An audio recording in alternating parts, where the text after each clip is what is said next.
Good morning everyone. So you may know by now I'm not the traditionalist and I like to do things my way. I've got a new recipe which I haven't tested yet, so you're going to watch me test this and see if it works. So we're going to do some sourdough pita breads, but I'm going to infuse them with some exciting flavours. So I'll take you over it and I'll show you what we've got. Okay, so in the flour mix, so I've got 200 grams of double O flour, 50 grams of rice flour, 50 grams of soya flour, 50 grams of spelt, and 150 grams of bread flour. There's 140 grams of sourdough starter. I've got 10 grams of pink salt, but you can use sea salt. 20 grams of olive oil. I've got 1 heaped teaspoon of Habanaro, and I've got 2 heaped teaspoons of mixed Mexican chillies. And I've got some true authentic Kashmir saffron, which my friend Gillian brought back from India a few weeks ago. And then we've got 320 grams of water. So I'm going to put that through the mixer until I get a nice smooth dough. And then what we'll do, we're going to put it in the fridge and I'm going to let it mature for 48 hours just to try and get some real nice fermentation, and then we'll see how it'll come out. Exciting times. Okay, so I've sifted the flour in, added the juicy bits at the end if you like, the husks and stuff has still gone back in. I've added all the spices, the garlic, the saffron, so it's going to be water next, then sourdough starter. And as it gets going, six minutes thereabouts, I'll add the salt and the olive oil, and then we'll mix it through till I get a nice smooth elastic dough. Okay, so this has been mixing for about 8 minutes. I just want to show you something. So it's quite a nice soft dough. It's starting to come together, the gluten, but it needs a bit more working. What I'm looking for what you call the window pane. So I'm going to push this a bit harder, and then we'll come back and I'll show you what I'm aiming for.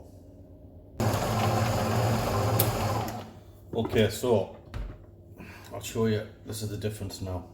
I hope you can see that. That's the window pane. It's quite a strong gluten network. Very, very sticky. So these should make some amazing pita breads. Okay, so this is quite a smooth dough, as you'll see it come out. So I'm putting this into an oil container.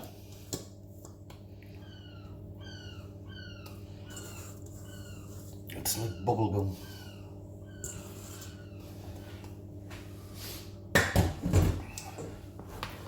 And then what we're going to do is we're just going to give it a few folds, stretch. Not that we'll need to stretch it much, but there's plenty of stretch in there.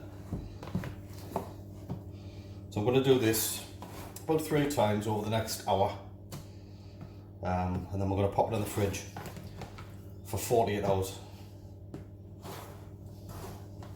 We're really excited about this. I'm sure I said that in the last video, and the one before, and the one before. But yeah,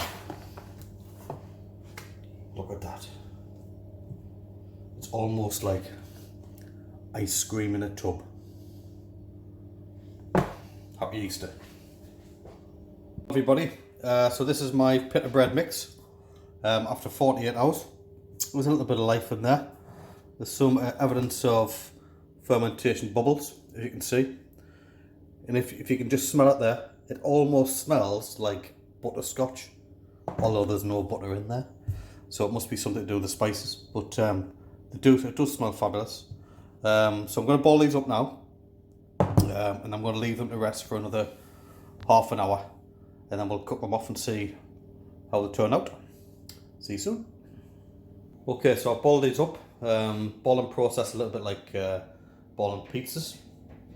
So I'm just going to cover these in some cling film with a little bit of olive oil, and then we'll see how they're cooked in about for 30 minutes. We'll probably leave them, and then we'll put them in about 6 minutes at a time. We'll put 2 at a time on the baking steel and we'll see how we'll get on.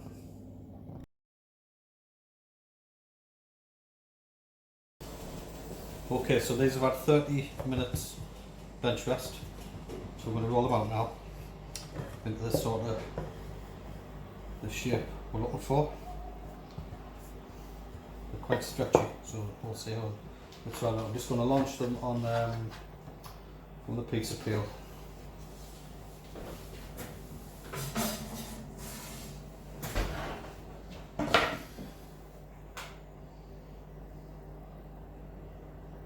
Right, I've set that for 6 minutes 20 seconds. Let's see how we go.